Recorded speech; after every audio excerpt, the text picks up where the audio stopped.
This video will review both the origin of Batman and Detective Comics number 27, the first appearance of Batman.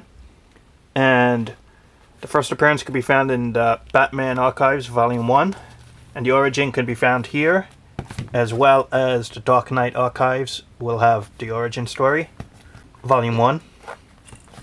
Batman has been so mentioned, and yet I wonder how many know of the origin story.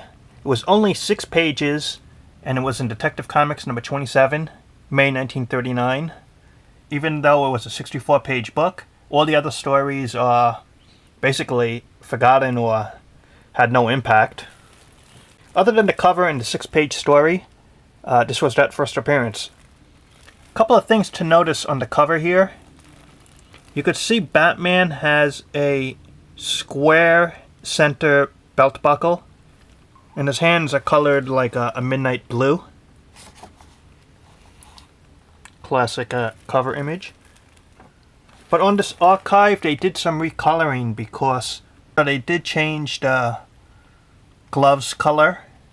As you can see here, it should be purple though, but they made it blue here on the reprint. If you look at the second story of Batman, they actually did not recolor the gloves. You can see it's purple here. Or as you can see in these shots, it really is a purple color, the gloves. It was one of the differences they made in this archive. They recolored the gloves in the first issue blue. And also they did change some of the art. Because right here I saw online that there was actually a knife in this guy's back. And they got rid of the knife. I don't know why they changed it, but they did. And they also changed a little of the art here. I think you could see the knife. And I mentioned the square belt buckle on the cover, but if you look in the issue, it's a circle. Probably the only time he's really shown with a circle for the belt buckle. But there it is. It is kind of interesting also that besides those 2 changes between the glove color, it was purple in the issue, but this blue on the cover, and the belt buckle in the issue it was a circle, but here it was a square. It says the Batman here. Batman is one word, and yet throughout the issue it does have a hyphen of Bat-Man, and this Bat-Man lasted the first few issues of the Batman stories. Later on it was just called Batman, but kind of interesting that the cover, for whatever reason, just said Batman with one word. You look at the image of the graceful flying Batman.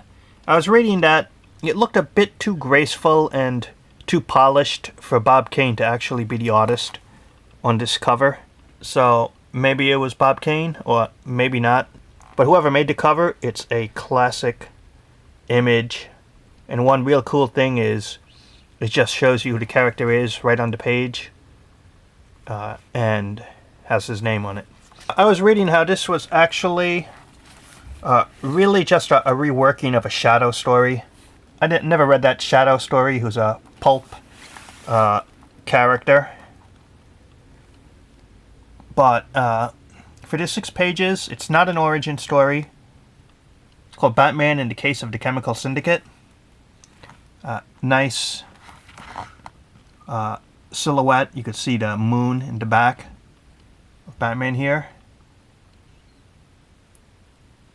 It starts without telling you who it is.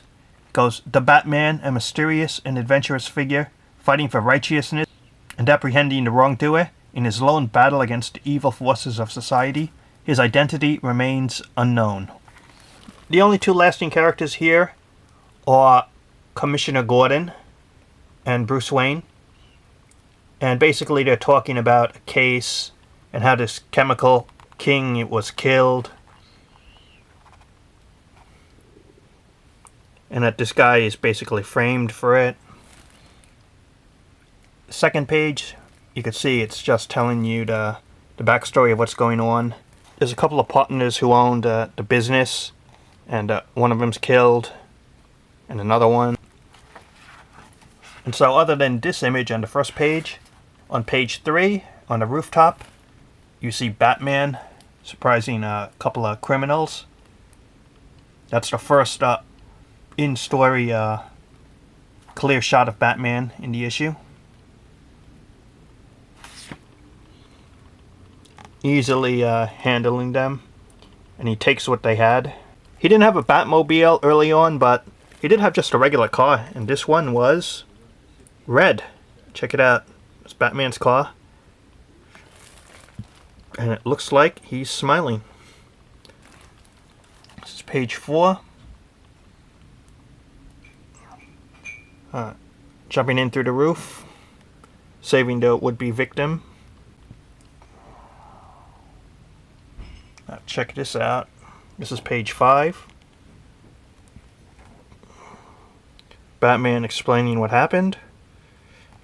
And on the last page, this guy tried to get Batman, one punch, and he falls right into an acid tank. Just happened to have one handy, right? And Batman says, a fitting end for his kind.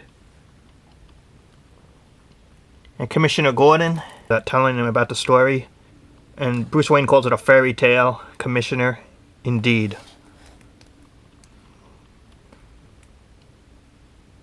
And the irony of it, Bruce Wayne is a nice young chap, but he certainly must lead a boring life. Seems disinterested in everything. And at the end he goes, if the commissioner could see his young friend now, he'd be amazed to learn that he is the Batman. That's how it ends. And watch for new thrilling Batman stories next month.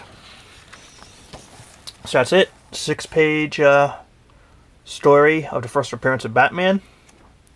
And here's Batman number 33, November 1939.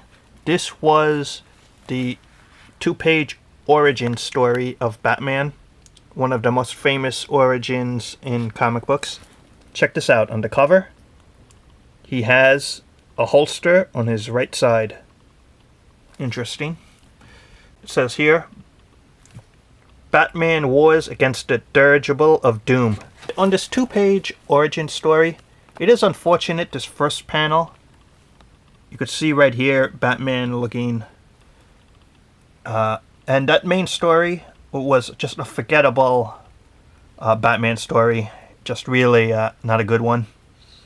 And it sticks out right here. You could see the origin story of Batman. And the second page is good. But when they reprinted this origin story, they changed this first panel, thankfully. And if you look at Detective Comics number 34, the very first page, you see this one? Batman, and you see that image, the way it's styled?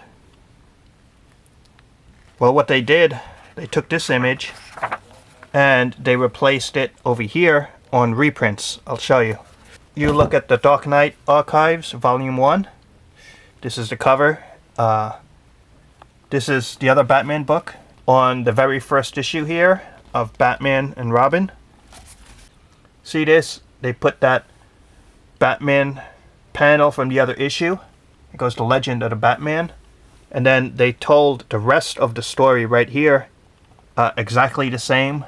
They just used a different panel on that issue. And I gotta admit, just this panel, putting this one in, just really improved the 2-page origin story. Usually, I guess as a comics fan, don't like to see things changed rather from the original intent, like sequences, like origin stories and things like that. But in this case, it was 100% improvement, and it just fits the story so much better. So that's it. That's a review about the first appearance of Batman and the origin story. So thanks for watching, and talk to you later.